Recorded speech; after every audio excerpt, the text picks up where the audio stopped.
Supreme কোর্টের আইনজীবী barrister Syed Saidul হক সুমনের বিরুদ্ধে ডিজিটাল নিরাপত্তা আইনে মামলা হয়েছে। ব্যারিস্টার সুমনের বিরুদ্ধে সাইবার ট্রাইব্যুনালে মামলা। আমি মনে করি যে কোনো কারো বাংলাদেশের মামলা করার অধিকার এটা সাংবিধানিক অধিকার। সৈয়দ সাইদুল হক সুমনের বিরুদ্ধে ডিজিটাল সিকিউরিটি আইনে করা মামলা তদন্ত করার নির্দেশ দিয়েছেন আদালত। সম্মানিত ভিউয়ার্স, আজকে যে বিষয়টা নিয়ে হচ্ছে তোমাদের মাঝে আসছি আমি কথা বলার জন্য। আজকে টপিক হচ্ছে ব্যারিস্টার সুমনের বিরুদ্ধে মামলা হয়েছে এবং কি ব্যারিস্টার সুমনকে গ্রেপ্তার করার জন্য বলছে। তো সম্মানিত ভিউয়ার্স, এই ভিডিওটা অবশ্যই রিকোয়েস্ট থাকবে প্রথম থেকে লাস্ট পর্যন্ত দেখে যাবা। কি সমস্যা হয়েছে ব্যারিস্টার সুমন বা কি ভুল করেছে সব কিছু ইন টোটাল এই ভিডিওর মাঝে হচ্ছে দেখানো হবে। তো সম্মানিত ভিউয়ার্স, অবশ্যই রিকোয়েস্ট থাকবে চ্যানেলটা একটা সাবস্ক্রাইব করার জন্য। যারা চ্যানেলটাকে সাবস্ক্রাইব করেছো তাদের কাছে অসংখ্য ধন্যবাদ। চলো সরাসরি ভিডিওতে চলে যাচ্ছি। দুপুরে সাইবার ট্রাইব্যুনালের বিচারক আশরামস জগলুলের আদালতে মামলাটি করেন গৌতম কুমার এডবর নামের এক ব্যক্তি। তাকে আইনি সহায়তা দিচ্ছেন হিন্দু আইনজীবী পরিষদের সভাপতি সুমন কুমার রায়। ব্যারিস্টার সুমনের বিরুদ্ধে সাইবার ট্রাইব্যুনালে মামলা। আমি মনে করি যে কোনো কারো বাংলাদেশের মামলা করার অধিকার এটা সাংবিধানিক অধিকার। সৈয়দ সাইদুল হক সুমনের বিরুদ্ধে ডিজিটাল সিকিউরিটি আইনে করা মামলা তদন্ত করার নির্দেশ দিয়েছেন আদালত। ওনারা যদি মনে করেন মামলা করার মধ্যে আমি কোনো ব্যত্যয় দেখি না, মামলা ওনারা করতেই পারেন এবং আমি আমার যত কাগজপত্র আছে এই সহ আমি আদালতে দাখিল করব। তার সাথে আমি একটা কথাই শুধু বলতে চাই যে আজকে ওনারা আমার বিরুদ্ধে মামলা করার মধ্য দিয়ে প্রমাণ করলেন ব্যারিস্টার সুমনের বিরুদ্ধে মামলা হয়, এটা আরো একবার প্রমাণ হলো যে ভালো মানুষের স্থান বাংলাদেশে নাই। ব্যারিস্টার সাইদুল হক সুমন তিনি সব সময় দুর্নীতিবাজদের বিরুদ্ধে লড়েন। সুতরাং ব্যারিস্টার সাইদুল হক সুমন যে মামলা খাবেন এটা সবাই ভেবেছিলেন এবং সাইদুল হক সুমন তিনি যে সংসদে 5 বছর টিকতে পারবেন না এটাও মানুষ কিছুটা ধারণা করেছিল, আর সেটাই হতে যাচ্ছে। বিশেষ করে কে মামলা করলো, কেন মামলা করলো এবং সাইদুল হক সুমনকে টার্গেট করি কেন মামলাটা করলো, যেই মুহূর্তে ব্যারিস্টার সুমন তিনি দেশের জন্য ভালো কাজ করতেছেন এই সমস্ত কিছু উত্তর আজকের এই ভিডিওতে পেয়ে যাবেন। সম্পূর্ণ ভিডিওটা দেখলেই বুঝতে পারবেন ব্যারিস্টার সুমনকে কোন কোন মাধ্যমে ফাঁসানো হচ্ছে। তাই ভিডিওটা একটু লাইক দিয়ে দিবেন যারা ব্যারিস্টার সুমনের কর্মকাণ্ড ভালোবাসেন এবং নিজস্ব মতামত কমেন্ট সেকশনে লিখবেন ব্যারিস্টার সুমনকে নিয়ে। চলুন ব্যারিস্টার সুমনের বিরুদ্ধে যারা যে দুর্নীতিবাজরা মামলা করেছিল সেই দুর্নীতিবাজদের মুখোশ কিভাবে সংসদে ব্যারিস্টার সুমন উন্মোচন করে দিয়েছিল সেটা একটু দেখবো। ভিডিও শেষ অবধি পর্যন্ত আপনারা দেখবেন। চলুন আগে ব্যারিস্টার সুমন দুর্নীতিবাজদের বিরুদ্ধে কিভাবে সংসদে প্রতিবাদ করেছিল সেটা একটু দেখে আসি। মাননীয় মন্ত্রী সমরে দল করিম কালো টাকারে সাদা করছেন উনি।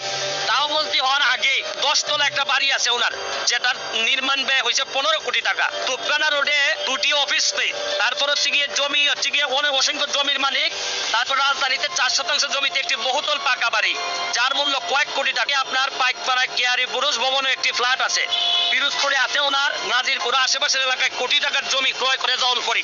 কিন্তু আমার সমস্যাটা যে জায়গায় হয়েছে, এত জায়গা থাকার পরও, সম্পদ থাকার পরও, ঢাকা শহরে এরকম 2-3টা বাড়ি থাকার পরও উনি মন্ত্রী হওয়ার 1 মাস 2 দিনের মধ্যে আবার রাজুক থেকে প্লট বরাদ্দ নিছেন।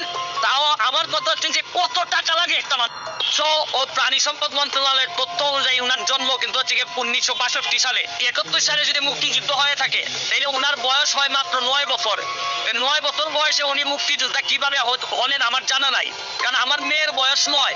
এই মেয়েকে এখন স্কুলে পাঠাইতে গেলে একটা মানুষকে দিয়ে আমার স্কুলে পাঠাইতে হয়। তাহলে আমি কোনোভাবে মিলাইতে পারতেছি না যে 9 বছর বয়সে উনি কিভাবে মুক্তিযোদ্ধা হয়েছে। ডিজিটাল বাংলাদেশ দরকার, কিন্তু ডিজিটাল ব্যবস্থার অপব্যবহার করে যারা তাদেরও বিচারের জন্য যদি ব্যবস্থা না হয় সেটাও কিন্তু এক প্রকার দায় মুক্তি তাদের জন্য হয়ে যায়। মাননীয় সদস্য জনাব সৈয়দ সাইদুল হক হবিগঞ্জ 4 একটি সম্পর্ক প্রশ্ন করুন। শুরু করিতেছি মহান আল্লাহর নামে, যিনি পরম করুণাময় এবং অত্যন্ত দয়ালু। মৎস্য ও প্রাণী সম্পদ মন্ত্রী যিনি, তিনি হচ্ছেন কি আমাদের মাননীয় মন্ত্রী সমরে দল করিম। হচ্ছেন কি আমার জন্য একটি আইডল, আদর্শের জায়গা বলতে পারেন। আমি ওনাকে আদর্শ হিসাবে মনে করি এবং মনে করতাম আগে থেকে। ওনার কথা শুনলে আমার কাছে মনে হতো আমি হা করে তাকিয়ে থাকতাম যে এত সুন্দর কথা বলেন এবং আমি ওনার মতোই হতে চাইতাম। কিন্তু আজকে যখন দেখলাম যে একটা নিউজ আসছে, আমি জানি না আপনারা দেখেছেন কিনা, সমকালে একটা নিউজ আসছে। এই নিউজটা পড়ার পর আমার কাছে, এই সমকালের নিউজটা আমার কাছে পড়ার পর আমার মনে হইতে যে 2-1টা কথা আমার মনে হয় বলা উচিত। কারণ আমি একটা কথা যে একটা বিশ্বাস করি যে আমি বঙ্গবন্ধুর সৈনিক, যেখানেই দুর্নীতির কোনো গন্ধ পাই, যেখানেই মানে মানুষের টাকা বা মানুষের টাকা নষ্ট হয় এরকম জিনিস পাই, আমি তারাই যাই, জীবনের যত ঝুঁকি থাকুক না কেন।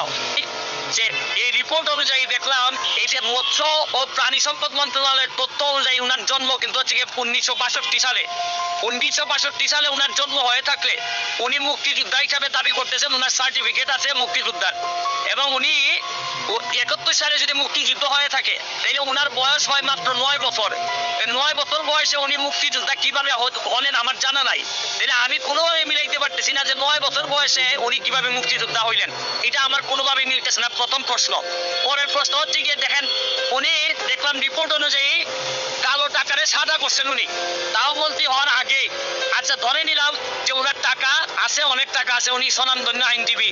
এখন কালো টাকারে তিনি সাদা করেন, তার পক্ষে কিন্তু উনার মন্ত্রণালয়ে যত মানুষ দুর্নীতিবাজ আছে যারা কালো টাকার মালিক, তাদেরকে তো নৈতিকভাবে উনি কোনো কথাই বলতে পারেন। উনি নিজেই তো কালো টাকার মালিক ছিলেন, যেটা উনি সাদা করছেন, এই রিপোর্ট অনুযায়ী এখানে স্পষ্ট আছে। এরপরে আমি আপনাদেরকে আরো জিনিস দেখাইতে চাই। আশ্চর্য লাগে যে একটা মানুষ, উনি নিশ্চয়ই আমাদের চেয়ে অনেক গণিত, ওনার সম্পদের হিসাবটা আমি একটু এখান থেকে আপনাদের কাছে পড়তে চাই। যে ওনার হচ্ছে গিয়ে রাজুকের 854 নম্বর দাগে হচ্ছে গিয়ে 10 তলা একটা বাড়ি আছে, ওনার নির্মাণ ব্যয় হয়েছে 15 কোটি টাকা। তুপরানা রোডে ওনার হচ্ছে গিয়ে 2টি অফিস পেয়ে, তারপর হচ্ছে গিয়ে জমি হচ্ছে গিয়ে অনেক অসংখ্য জমির মালিক। তারপর রাজধানীতে 4 শতাংশ জমিতে একটি বহুতল পাকা বাড়ি, যার মূল্য কয়েক কোটি টাকা।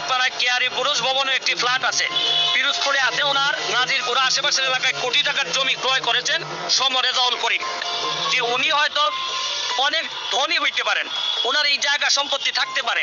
এটা আমার সমস্যাটা যে জায়গায় হয়েছে, এত জায়গা থাকার পরও, সম্পদ থাকার পরও, ঢাকা শহরে এরকম 2-3টা বাড়ি থাকার পরও উনি মন্ত্রী হওয়ার 1 মাস 2 দিনের মধ্যে আবার রাজুক থেকে প্লট বরাদ্দ নিছেন।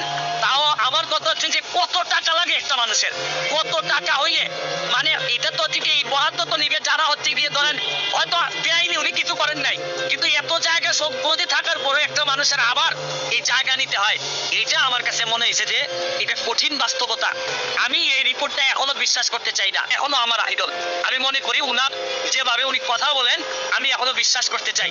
আমি বিশ্বাস করি উনি এই সমকালে যতগুলা লেখা আসছে এইটার একটা প্রতিবাদ দিবেন অথবা এদের বিরুদ্ধে মামলা করবেন যদি এই কথাগুলো সত্যি হয়ে না থাকে। আর যদি সত্যি হয়ে থাকে তাইলে আর বলার অপেক্ষা রাখে না যে আপনার মতো লোকরাও যদি এই ধরনের বিতর্কিত হন তাইলে বঙ্গবন্ধু কন্যা কাদেরকে দিয়ে দেশ চালাবেন? মানুষ যদি নষ্টের কাতারে চলে যায় তাহলে বঙ্গবন্ধু কন্যা কাদেরকে দিয়ে দেশ চালাবেন? এত কষ্ট করেন উনি দিনে রাতে জীবনের ঝুঁকি নিয়ে বাংলাদেশের সামনের দিকে ভাবে আমরা বিতর্কিত হয়ে যাই। আমাদের যদি এত সম্পদ দরকার হয় তাহলে কোনোভাবেই বঙ্গবন্ধু সোনারভাবে আমরা পৌঁছাইতে পারবো না। এখনো বিশ্বাস করি যে উনি প্রতিবাদ দিয়ে মামলা করবেন যদি এগুলো সত্য হয়ে না থাকে। আর বিশেষ করে মুক্তিযোদ্ধার বিষয়টা, উনি যদি প্রকৃত অর্থে হয় উনি মুক্তিযোদ্ধা হিসেবে সঠিক কিনা উনি প্রমাণ করবেন, নাইলে ওনার জন্ম সাল ঠিক কিনা এটা ওনাকেই প্রমাণ করতে হবে, নাইলে মুক্তিযোদ্ধা এবং মুক্তিযোদ্ধাদের মতো তার বিরুদ্ধে 2-1টা মামলা থাকা, তিনি খারাপ আচরণ করছেন, চলুন যে কারণে তার বিরুদ্ধে নাকি মামলা হয়েছে সেটা একটু শুনে আসি।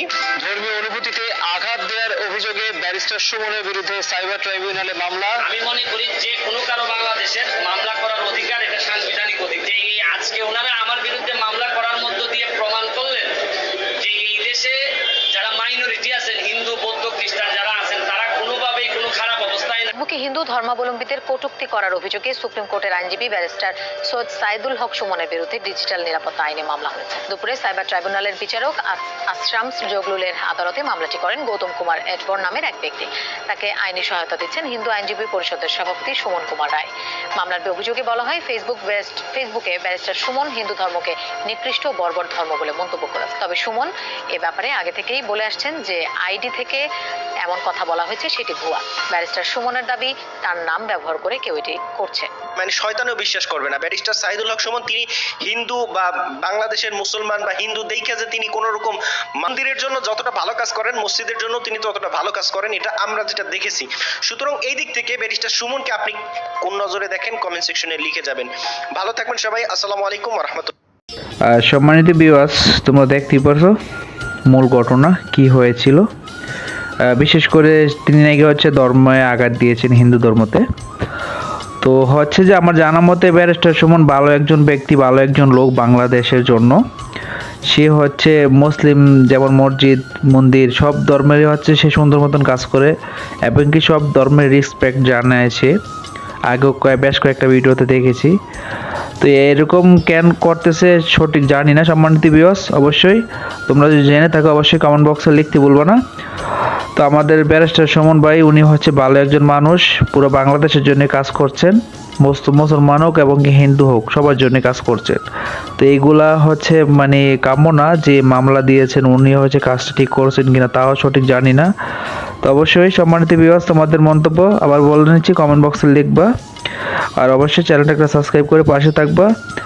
আর সম্মানিত ভিউয়ার্স, লাস্ট একটা কথা বলে নিচ্ছি, কথা হচ্ছে কি যে ভালো মানুষ পৃথিবীতে বেশি দিন থাকে না, ভালো মানুষ পৃথিবীতে বেশি দিন বেঁচে থাকে না, ভালো একটা জায়গায় হচ্ছে মানুষ মানে রাখতে পারে না, ওই যোগ্যতা ওই সম্মানটা দিয়ে রাখতে পারে না ভালো মানুষকে। তো সম্মানিত ভিউয়ার্স, আজকের মতো বিদায় নিচ্ছি, সবাই ভালো থাকো, সুস্থ থাকো।